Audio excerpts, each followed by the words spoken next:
One clean shot. On his wedding day, muffled by the pillow pressed against his chest, Park Jin-woo's body jerked once, then went still. Blood spread across white silk sheets like spilled wine, dark, thick, irreversible. In the security room 3 floors down, CCTV footage played on a loop. Timestamp, 23:42. A woman in white sleep clothes entered the frame, moving down the hallway toward the master bedroom. Her face angled away from the camera. She was alone. 23:47. She exited. Busan had held its breath under a gray sky earlier that day. The district office squatted on a corner in Seomyeon, a bureaucratic building that processed marriages and deaths with the same tired indifference. Inside, fluorescent lights hummed overhead. A clerk ate a ramyeon at her desk. An elderly couple argued about pension paperwork at the main counter. And in a private room on the 2nd floor, Melissa Ada signed her life away. The room was small, windowless. A single desk, 2 chairs, a Korean flag in the corner that looked older than she was. Across from her sat Park Jin-woo, 29, sharp-featured, wearing a charcoal suit that probably cost more than her entire year of medical school tuition. He watched her sign the marriage certificate with the same expression someone might use while reviewing quarterly earnings. Detached, clinical, bored. Manager Choi stood by the door like a monument carved from granite, hands folded, eyes unblinking. Melissa's pen moved across the paper. Her handwriting looked steady, that was good. She'd practiced staying steady. 3 signatures, Park Melissa Ada. Park Melissa Ada, Park Melissa Ada. Each one felt like signing away another piece of herself. Park Jin-woo countersigned without ceremony, then stood and buttoned his jacket with mechanical precision. "We're done here. Manager Choi will take you to get ready for the ceremony." "Ceremony?" Melissa's voice came out quieter than she intended. "It's still a wedding, Miss Ada." His English was perfect, American accented, cold. "My family expects certain formalities." He left without looking back. Manager Choi gestured toward the door, this way. The ceremony happened 2 hours later in a hotel ballroom in Haeundae. The space could have held 200 people but contained maybe 20, all scattered across chairs like chess pieces on an oversized board, all Park family. All watching Melissa walk down the aisle in a cream silk handbag that wasn't hers, had never been hers, would never be hers. An older woman had dressed her in a hotel room an hour before, efficient hands pinning and smoothing and adjusting until Melissa looked like someone else entirely. Someone who belonged in a Park family wedding. The woman never spoke, never made eye contact, just worked in silence and left when she was done. Now Melissa stood at the front of the room beside Park Jin-woo, while an officiant read from a script that sounded more like a business contract than a marriage vow. "Do you take this man?" "I do." Jin-woo's voice was flat. "And do you take this man?" "I do." Melissa's voice didn't shake. Small victory. Rings were exchanged. Hers was platinum and too loose, sliding around her finger like it was trying to escape. No kiss. No applause. Just the rustle of expensive fabric as people shifted in their seats, already bored. Then it was over. A woman in black approached from the front row. Small, maybe 5'2", but carrying herself like she was 7 feet tall. Park Myong-ja. Jin-woo's mother. Her face was porcelain smooth, ageless in that way that required excellent doctors and better genetics. She stopped in front of Melissa and studied her the way someone might study a newly purchased appliance, checking for defects. "I am Park Myong-ja," she said in crisp Korean. "You will call me Mother." Melissa bowed deep. "Yes, Mother." Park Myong-ja reached out and adjusted Melissa's collar with 2 fingers. The gesture was almost tender, almost. "Tonight you will go to my son's residence. You will not embarrass this family. Do you understand?" "I understand." "Good." The smile was thin, sharp. "Welcome to the family, daughter." She turned and walked away, Hanbok whispering against the floor like a warning. The apartment was a glass cage in the sky. 42nd floor of a building in Centum City. All angles and chrome and floor-to-ceiling windows that turned Busan into a glittering sprawl below. Manager Choi used a keycard to access the private elevator. They rode up in silence. Melissa, Jin-woo, and the weight of what came next pressing down like atmospheric pressure. Melissa Ada counted floors, focused on numbers, didn't think about wedding nights, didn't think about what Jin-woo might expect, didn't think about the fact that she was now legally bound to a stranger who looked at her like she was an expense report. The elevator opened directly into the penthouse. Jin-woo walked in ahead of her, already loosening his tie. He went straight to the bar cart and poured something amber into Crystal. Drank it in 2 swallows, poured another. Melissa stood in the entryway, still wearing the borrowed hanbok, still feeling like an actress who'd wandered onto the wrong set. "Your room is down the hall," Jinwoo said without looking at her. "Last door on the left. Your things have been moved." The relief was so sudden she almost stumbled. "My room?" He turned then, and something like amusement flickered across his face. "Did you think I wanted to consummate this? It's a business arrangement, Miss Ada. I have no interest in playing husband. Miss Ada, not Mrs. Park." The distinction was deliberate. "Thank you," she said quietly. "Don't thank me. Just stay out of my way." He drained his glass. "There's food in the kitchen if you're hungry. Help yourself." He walked past her toward the master bedroom, stopped at the threshold. "Welcome home, Mrs. Park." The words were acid, the door closed. Melissa stood alone in the penthouse, surrounded by glass and expensive furniture, and a view that cost more than her father's life was worth, and let herself take one shaking breath. Then she walked down the hall to her room. It was smaller than the master suite, but still larger than anywhere she'd ever lived. Her things were there, clothes unpacked and hung in the closet, textbooks arranged on shelves, laptop on the desk. Everything in its place, everything controlled. She changed out of the hanbok with trembling fingers, hung it carefully like it was evidence, put on a t-shirt and shorts that felt like armor compared to silk. Then she sat on the edge of the bed and stared at her hands. 365 days. She could survive 365 days. She had to. 6 months earlier, a hospital room had smelled like bleach and failure. Melissa had sat beside her father's bed, holding his hand. It was all bone then. Papery skin stretched over knuckles that used to be strong. Samuel Ada had been a big man once. Tall, broad-shouldered, the kind of presence that filled a room. Cancer had eaten him from the inside out, left him small and gray and barely there. "Melissa." His voice had been a whisper. "Promise me something. Anything, Dad. Don't drop out." His grip had tightened with what little strength remained. "No matter what happens, you finish medical school. You become a doctor. Promise me." Her throat had been tight. "I promise," he'd smiled. It was the last smile she would ever see from him. "Good girl," he'd said. 20 minutes later, the monitors flatlined. Melissa held his hand until it went cold, until the nurses came and gently told her it was time to let go. She signed papers, made arrangements, moved through the motions like a ghost. She didn't know about the debt yet. That came later. 4 months after her father's death, they came to her dormitory on a Tuesday afternoon. 2 men in suits, polite and professional, asking if they could come in to discuss her father's outstanding obligations. Melissa let them in because she didn't know what else to do. She made tea, offered them seats at her small kitchen table. Manager Choi was the older one, 50-something, built like concrete. He laid out papers with the careful precision of a surgeon. Numbers, documentation, evidence. "Your father borrowed from multiple sources," he explained. "Small amounts initially, to cover medical expenses that insurance wouldn't pay. But small amounts accumulated, interest compounded, and debt doesn't die with the debtor." Melissa stared at the papers. The numbers swam. How much? 237 million won, including fees and interest to date. The room had tilted. "I don't have that kind of money." "We understand. That's why we're here to discuss alternative arrangements." "What kind of arrangements?" Manager Choi folded his hands on the table. "The Park family is prepared to forgive the entire debt. In exchange, you would enter into a contractual marriage with Park Jinwoo for a period of 1 year. At the end of that year, the marriage would be dissolved and you would be free." The words hadn't made sense at first. Marriage.contract. 1 year? You want me to marry a stranger to pay off my father's debt? Park Jinwoo is a respected member of one of Busan's most prominent families. You would be well cared for, and if I refuse? Manager Choi's expression hadn't changed. Then we would pursue collection through other means. Your father had a sister in Lagos. 2 nephews. Your mother's family in Enugu. They still run that fabric shop on Ogi Road, don't they? Ice had flooded her veins. You're threatening my family. We're offering you a choice, Miss Ada. 1 year of your life in exchange for everyone's safety. It seems like a reasonable trade.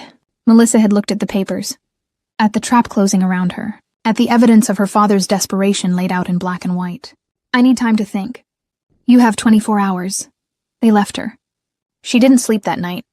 The next afternoon, she called the number on Manager Choi's business card and said yes. Now, lying in her new bed on her wedding night, Melissa stared at the ceiling. The penthouse was quiet except for the distant hum of the city below. Jin-woo had gone to his room hours ago. She'd heard his door close, heard the muffled sound of a phone conversation, heard silence after that. She counted days, 365. She could do this. She'd survived her father's death. Survived the debt collectors. Survived signing her life away. This was just survival in a different form. The thing about survival, her father used to say, was that it required flexibility. You had to be water, taking the shape of whatever container held you, flowing into the cracks, finding a way through. Rigid things broke, water endured. So she would be water. She would flow through this year and come out the other side. She almost believed it. Around 11, she heard movement in the penthouse. Jin-woo's door opening. Footsteps in the hallway. The clink of ice in a glass. Then his door closing again. Silence returned. Melissa closed her eyes and tried to sleep. Voices woke her at 11:30. Not loud but urgent, angry, coming from somewhere else in the penthouse. She sat up, heart suddenly hammering. She shouldn't investigate, should mind her own business, should stay in her room and pretend she heard nothing. But the voices grew louder. Sharp.1 was definitely Jin-woo. The other was deeper, colder, unfamiliar. Don't care what Mother agreed to. It's done. The contract is signed. Contracts can be undone. She's a liability, a crash, something breaking, then shouting. A man's voice raised in anger, then nothing. Silence so sudden and complete it felt wrong. Melissa's medical training overrode her fear. Someone might be hurt. She got out of bed, moved to her door, opened it carefully. The hallway was dark except for a sliver of light beneath Jin-woo's door. She crept closer, pulse racing. "Jin-woo?" she called softly. No answer. Her hand found the door handle. It wasn't locked. She pushed it open. Jin-woo's room was chaos. Lamp overturned on the floor.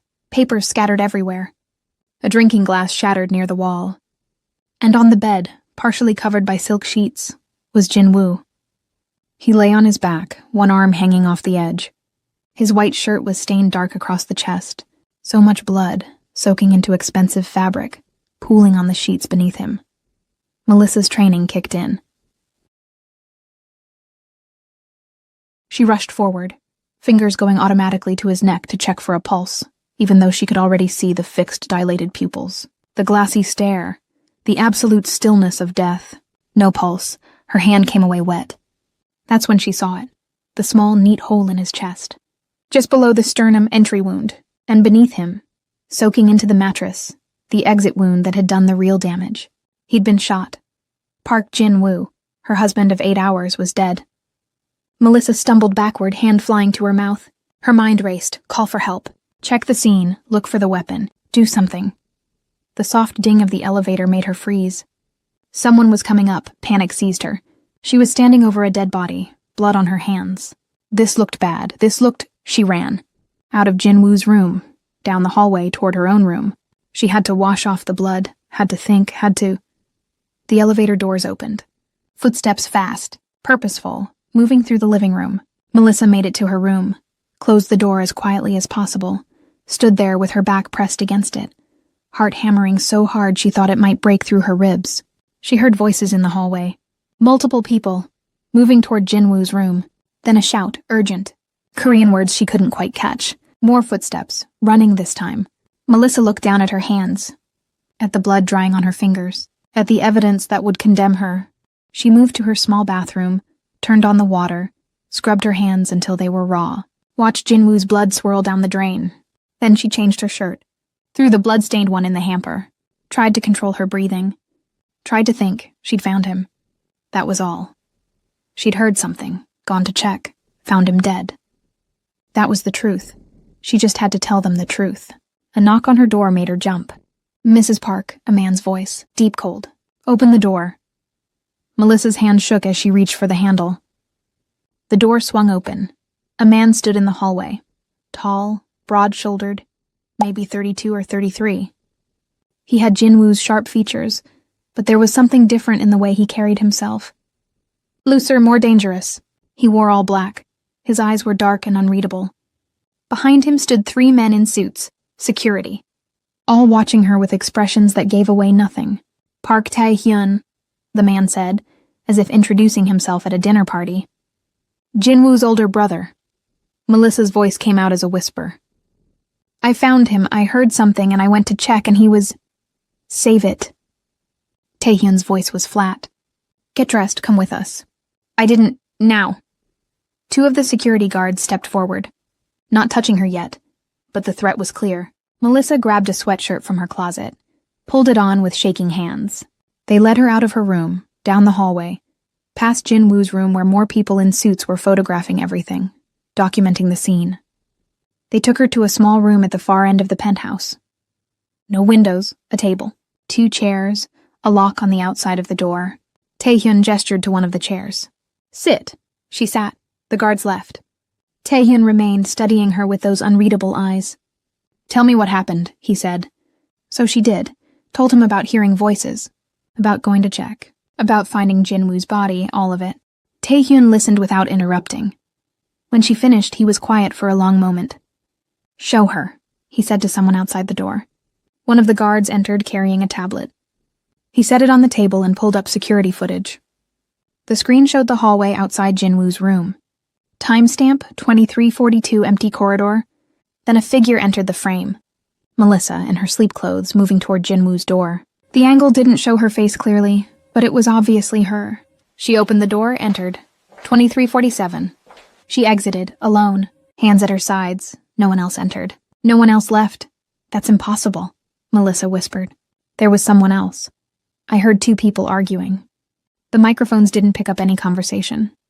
Then they were speaking quietly, or the system malfunctioned, or you're lying. Taehyun leaned forward. This footage shows you entering my brother's room at 11:42 p.m. You exited at 11:47.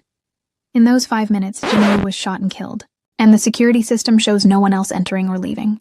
Someone could have been in there already, before I arrived. The bedroom has motion sensors. They logged your entry as the first movement in that room since 10:47 p.m., when Jinwoo went to bed. The trap was closing. Melissa could feel it tightening around her throat. I didn't kill him, she said. Then who did? I don't know. But I heard voices, 2 people, arguing.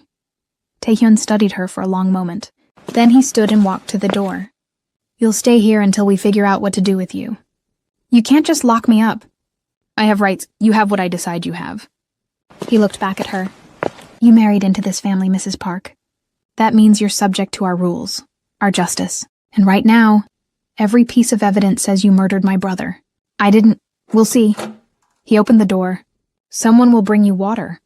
Don't bother trying the door. It locks from the outside. He left. The lock clicked into place. Melissa sat alone in the small room and stared at her hands, at the places where Jinwoo's blood had been, at the wedding ring that was still too loose on her finger. Her husband of 8 hours was dead, and everyone thought she'd killed him. She didn't know how long she sat there. Time became meaningless. Could have been an hour. Could have been 10 minutes. The lock clicked. The door opened. Park Myung-ja entered like a queen entering a throne room. Back straight, head high, black hanbok rustling softly. No makeup, no jewelry. Just raw, undiluted authority. Stand up, she said. Melissa stood. Park Myung-ja circled her slowly, examining her like a specimen under glass. Did you kill my son? No. Look at me when you answer. Melissa met her eyes. No, mother, I didn't kill Jinwoo. Park Myung-ja stared at her for a long moment. Then she nodded once. It doesn't matter what you did or didn't do. What matters is what it looks like. And right now, it looks like you murdered him. The security footage shows you entering his room and leaving it during the time he was killed, which means you're either guilty or you're unlucky. Park Myung-ja moved to the wall, examined it like it was interesting. Either way, you're a problem. I didn't do this. I know. Park Myung-ja turned back to her. I know you didn't. Jinwoo had enemies. Real enemies. People who wanted him dead. And someone used your wedding night to do it. Very clever, really. Kill him when the only other person in the penthouse is the new bride. The bride who came from nothing. The bride who was forced into this marriage against her will. Melissa's breath caught. You believe me? It doesn't matter what I believe. What matters is what the family believes. What the evidence shows. Park Myung-ja's smile was cold. And we can't have a scandal. We can't have police investigating. We can't have anyone looking too closely at Park family business. Do you understand? What are you saying? I'm saying you're going to live, Mrs. Park. But there are conditions. Melissa's stomach dropped. What conditions? You will remarry, into the family. You will take Jinwoo's place, maintain the appearance of family unity, preserve our honor, and you will stay quiet while we find out who really killed my son. The room tilted. Remarry? To who? Park Myungja's expression didn't change. To Taehyun, he's the eldest. He should have married first anyway. This corrects the order. You want me to marry the man who thinks I murdered his brother? I want you to survive long enough to prove you're innocent. This is how you do it. Park Myungja moved toward the door. The ceremony will be private, tomorrow afternoon. You'll wear black, out of respect for Jinwoo, and you will not refuse. And if I do? Park Myungja paused at the threshold, looked back with eyes like ice. Then we'll assume you're guilty, and we'll handle you the way we handle all threats to this family. She left, the lock clicked. Melissa sank into the chair and stared at the wall. Her husband of 8 hours was dead. By tomorrow, she'd be married to his brother. The brother who thought she was a killer. The brother who'd promised to keep her alive only long enough to make her confess. She closed her eyes and tried to count days again. But the numbers wouldn't come. All she could see was blood on white sheets, dead eyes staring at nothing, and the trap closing around her with no way out.